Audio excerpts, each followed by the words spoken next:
Where? Okay. Says How's we're my? Oh, hold on. There we go. Now I'm back. All right. Good. All right. So I guess you're in Ireland, Derry, Ireland, right? yes. And so Ireland has a lot of folklore with the divas, the Fae Kingdom, the fairies. So I guess I will start. I remember as a kid, not only did I see them, but I remember my aunt and uncle lived on DeForest Street and Lower Muscatine Road in Iowa City, Iowa. I remember like I would walk on Lower Muscatine Road, and like it was always on the left side. There was like another dimensional doorway, and not only did I see the sprites and fairies, but they were like gnomes and other beings, other realities. And unfortunately, I think that went away by the time it was around seven. And then the first time I went to, I don't know if it was the first or second time I went to Sedona, Arizona. I went to Sedona the first time in '89, so it was either 1989 or 1990. I want to say it was 1990 because I went to a Dick Sutphin seminar to learn about past lives and past life regressions. And I went on top of Airport Rock, and I was kind of laying on Airport Rock, which is one of the four main vortexes in Sedona. And I'm just laying on, closing my eyes. Next thing I open them, and all of a sudden, that dimensional reality of the sprites and fairies reopened again. And I've been seeing them ever since. I Yeah, got I mean, yeah.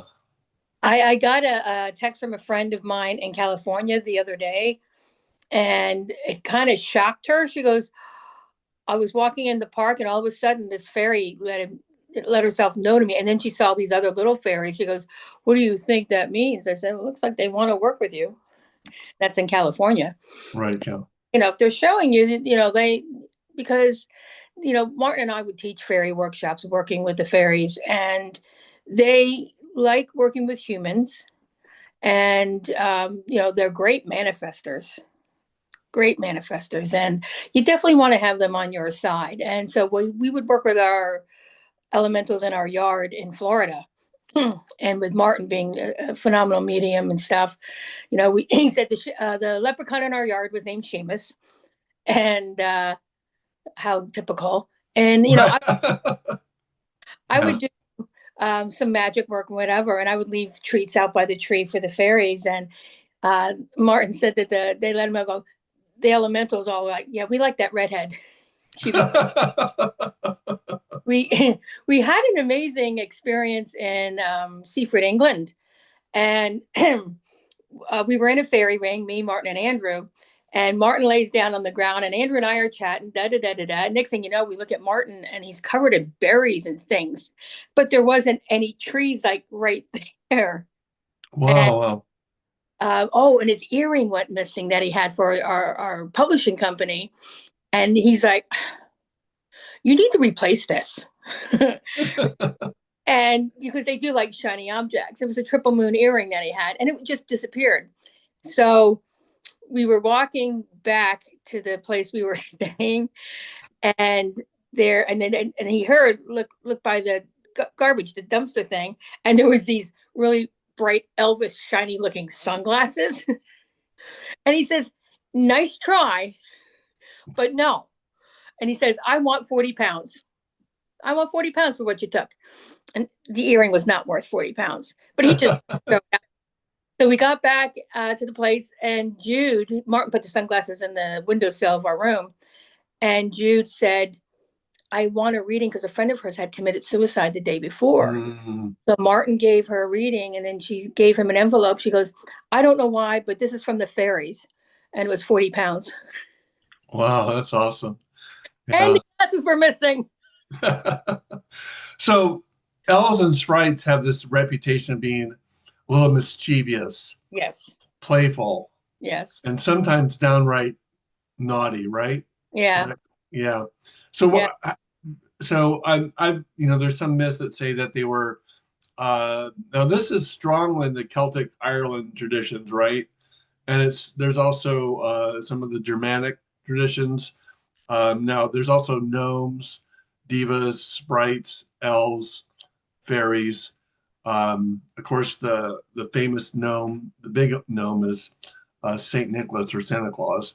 Um, how do they get that playful, mischievous nature? Are they always like that? Well, I mean, they're very lighthearted. You know, I know that brownies, you don't want to mess with brownies. They can be very vindictive. Now, one of my friends, Karen Montano, it was funny because I was sitting in her backyard. She had a gorgeous backyard in California as well. And I saw this dark shadow figure scurrying across the yard. And I meant to ask her about it. And she goes, "Did you see my gnome?" I said, "In fact, I did. I, he scurries. Yeah, I saw him scurry." And she said, "Yeah, he really doesn't like when her husband would tinker with the lights and stuff because that was his domain. Like, I'll take care of this stuff." And it's a statue because she said it was a statue that she bought and the energy that came with it. And she said the statue had turned and said, "Oh, okay, he's going home with me."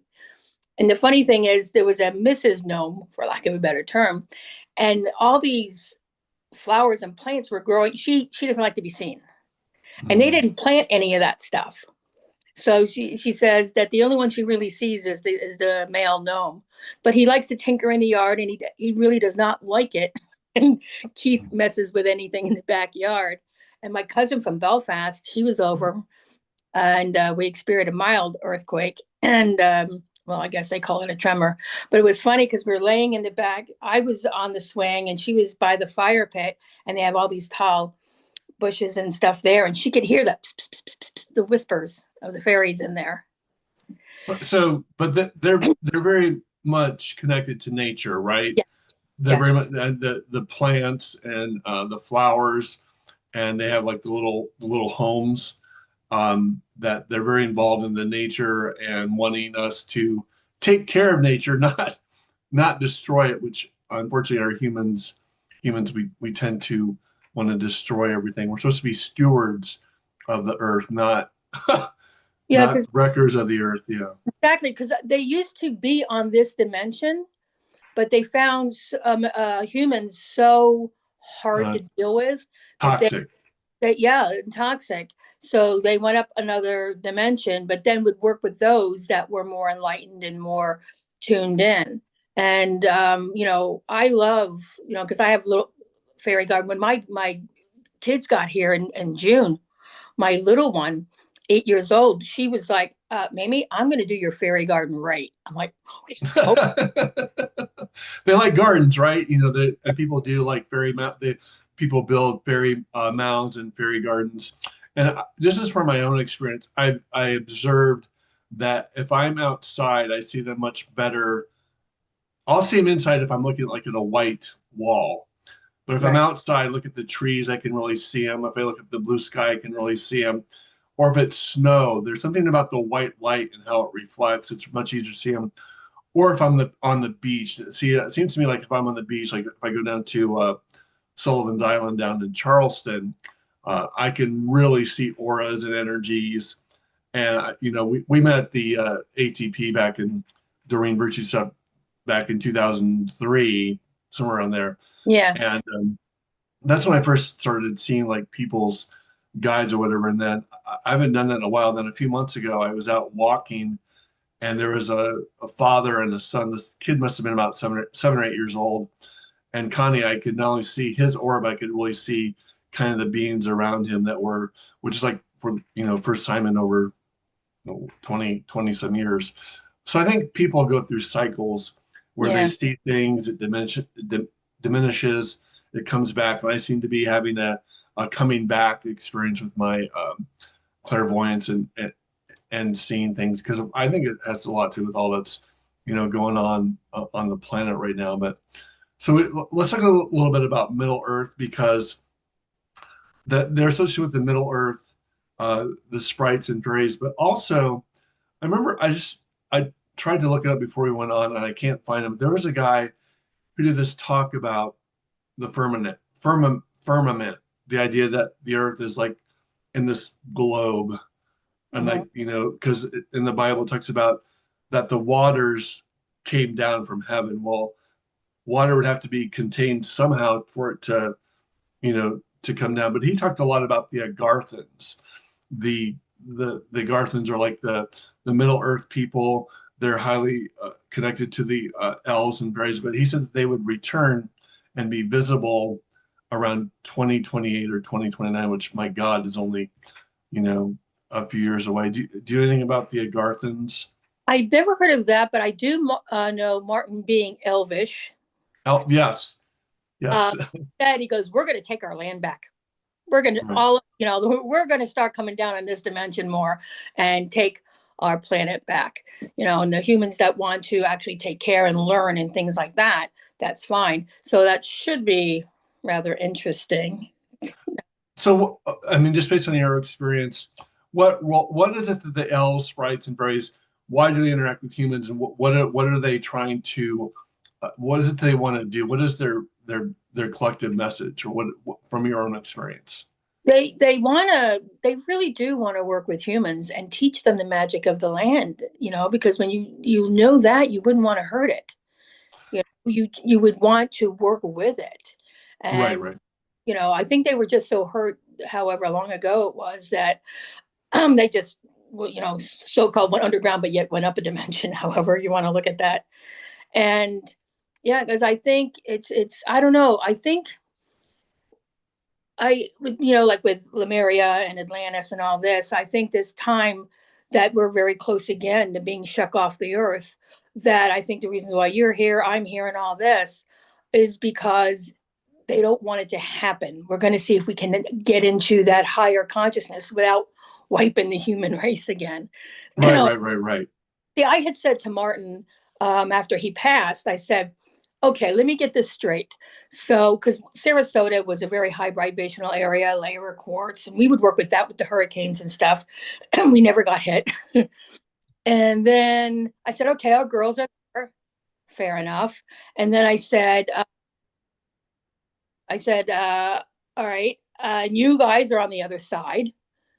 All right. And I'm here in Ireland by myself. So are you telling me that I'm that powerful that I can handle this on myself? And Martin just said, duh. Right. So, but I mean, one of the things that comes to me is the joy. There seems to be a lot of joy energy, joy frequency Yeah. from the owls and fairies, and they want us to be more playful. They want us to be more spontaneous. They want us to get into our imagination and to That's to where, access. What's that's that? where the truth lies. Now, Martin Yeah, said, the imagination, we're always told, oh, it's just your imagination. That is where the truth lies. right. And that's what Einstein said. Imagination is more important than knowledge. Yeah, Yeah. absolutely. It's it's frustrating, me being a wise one. Like I said, I came here and I'm like, oh my God, why do humans not get it? Even as a young kid, and but it's interesting that I'm here because I have a view of the Donegal Hills, although I live in Northern Ireland. And Green and Fort is just my favorite place I've been. It's so high and it's just a few miles from me. And I probably had it built in a past life. Right, right, right, right. Yeah, right. But I can feel the magic that is here. And Martin always also said, of course, he was a true Irishman. He goes, I feel like Ireland is the heart of the earth. That's where the magic started. This is where it comes from. But yeah, Right, right, right. And I remember, I think I talked about this before when I was in Glendalough in 2005. And I know Doreen Virtue wrote about this, that it was like the most oxygen dense area on the planet.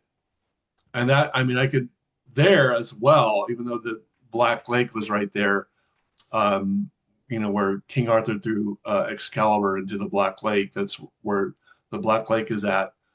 I could really see the nature spirits, and I think it has to do with the oxygen levels, the high concentration, and but I mean, they're very real. They're very playful.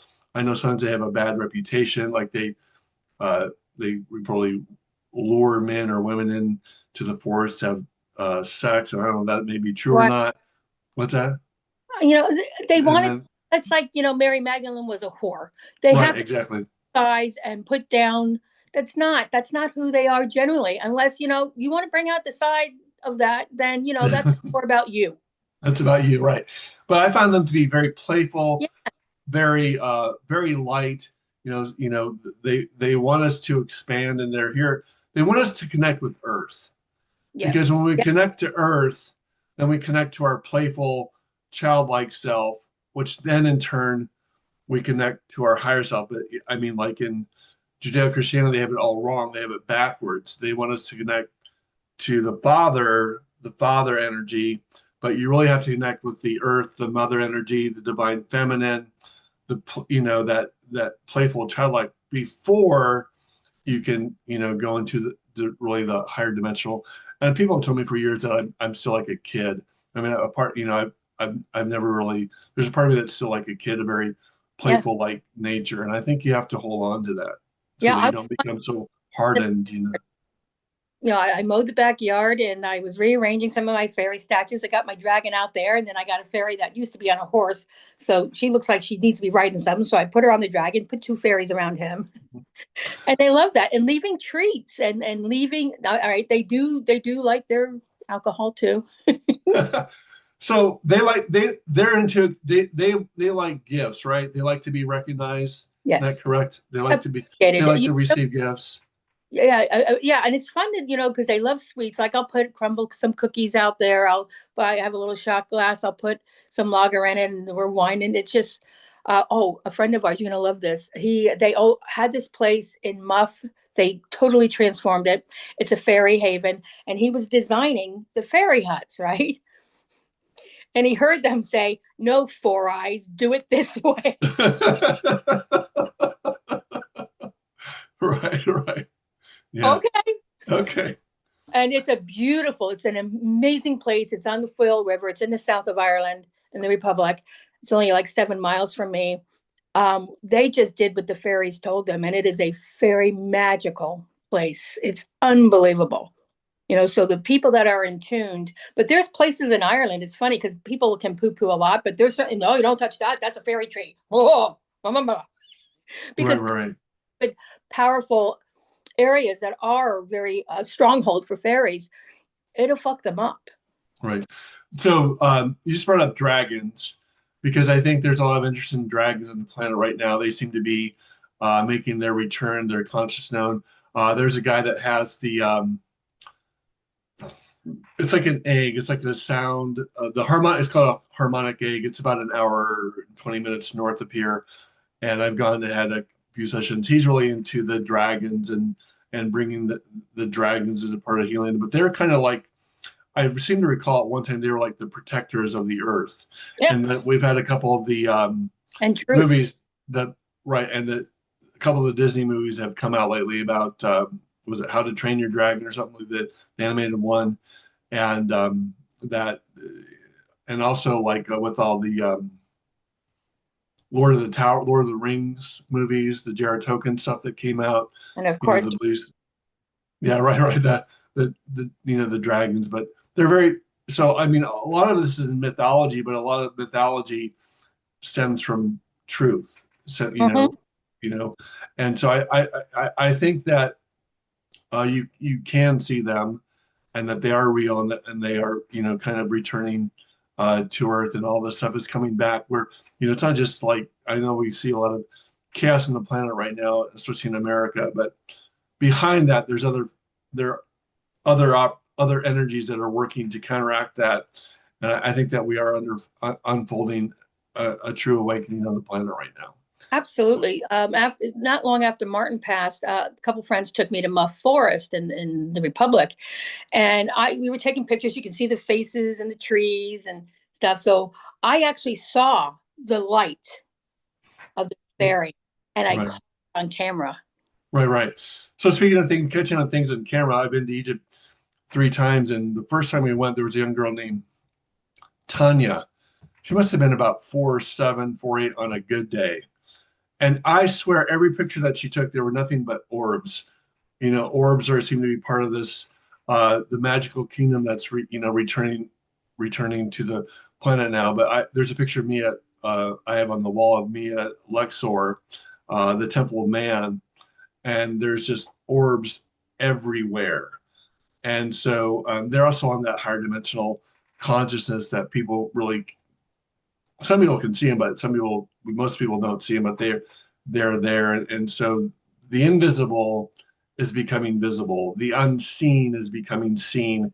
And I think all these things are intertwined to remind us of the magical thing that we have this place called Earth.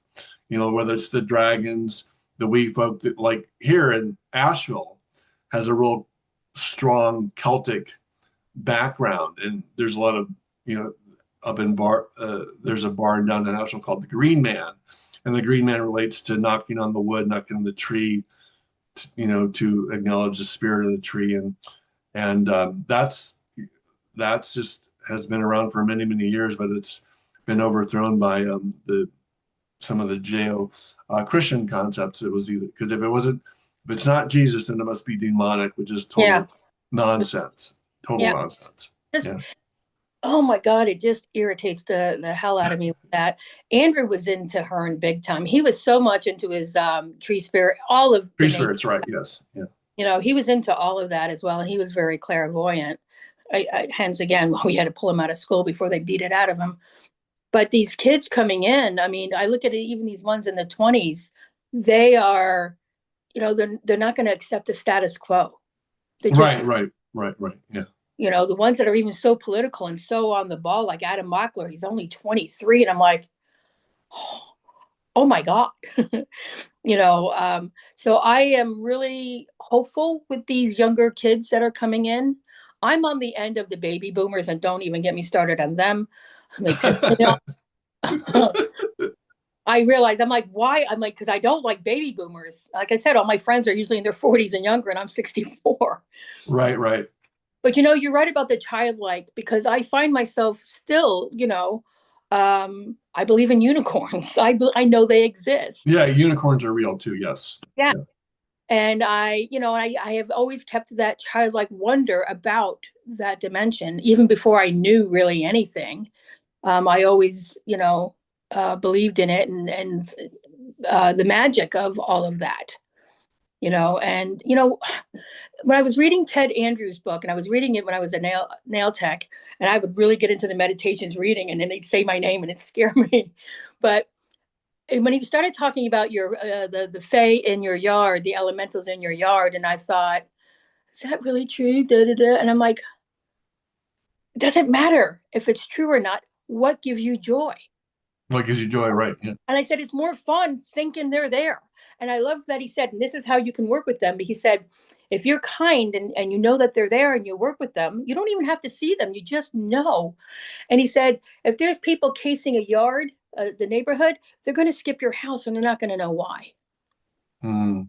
See, so they're very protective of people that are kind to them. You know, so, and I would say that probably if you even look at tornadoes, how they'll jump somebody's house. Yeah, You know, that's pretty amazing. Yeah. Right. yeah, Yeah. you see the weird things that happen. It's like, how'd that survive? And knowing what I know, I'm like, they got some metal work going on there. They like them. Right. Yeah.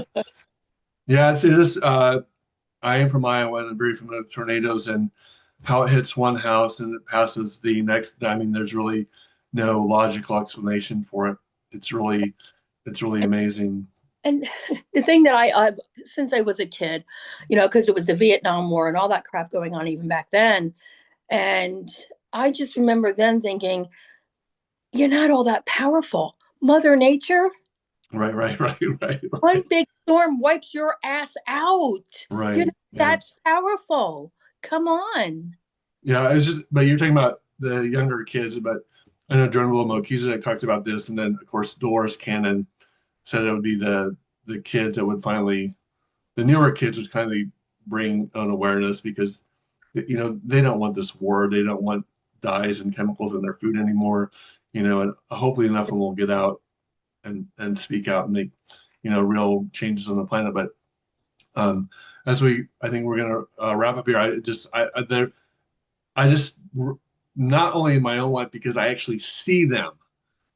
I see them every day ever since that when I went to Sedona either the first or second time back in 89 or 90. I also saw them as a kid. But the elves and fairies are real. They're playful. They want us to be playful. They want us to use our imagination. They want us to be stewards of the earth, not friggin' destroy and wreck the planet. I mean, the planet is such an amazing gift that's been given to us, you Yep. know, And it's beautiful. and it's beautiful and it's a real gem. Again, I've told people this for many years now. There are literally millions and millions of beings lined up to come to Earth right now at this time, because if we get this awakening process, it will set off like a domino effect, like a chain reaction, that Yeah. other dimensional realities throughout time and space will also have that same awakening happen. And it starts here on this planet. But the wee folk are real, the green men are real, and they're very playful, and they want us to be childlike again. And, my last advice for anybody that whether you see them or not, all you have to do is take one part of your yard and let it be wild. Like I don't do anything behind my oil tank, or there's a part a small part by my shed. I just let it go wild. And then I add the statues, or that's where I'll give, the little shot glass or whatever. So just leave a part, and you'll start tuning in, whether you see them, hear them, or you just know, you just cognitively, and that the magic is there. There's magic. Yeah, see, so Asheville is a very quote hippie, and there are a lot of yards right here in my own neighborhood. They just let them go. I mean, the grass isn't cut, the flowers are, all over the place, and they just let it go. So they definitely, and also along this lines, this area right here has the highest concentration of fireflies every year anywhere in the world. They are Yeah, so cool, and yeah, we don't very have them cool. in Florida. We had them in New Jersey. Yeah. I don't. Kim, she was in ATP. I staffed her class in Chicago, and Martin and I did a gig up in Ohio by her. I'm like, you got fireflies? She goes, what is your obsession with fireflies? I said, how cool are they? They're magical. Yeah, they're definitely I said, oh my magical. God, they're so Yeah, cool. They have them in Cuba, but we don't have them in Florida. yeah. All right, Connie, we'll see you next week. All This right. is the Voices of Light podcast. Believe in the magic of the elves and fairies, and believe in the magic that you are. All Yes. right. All right. Bye, Connie. We'll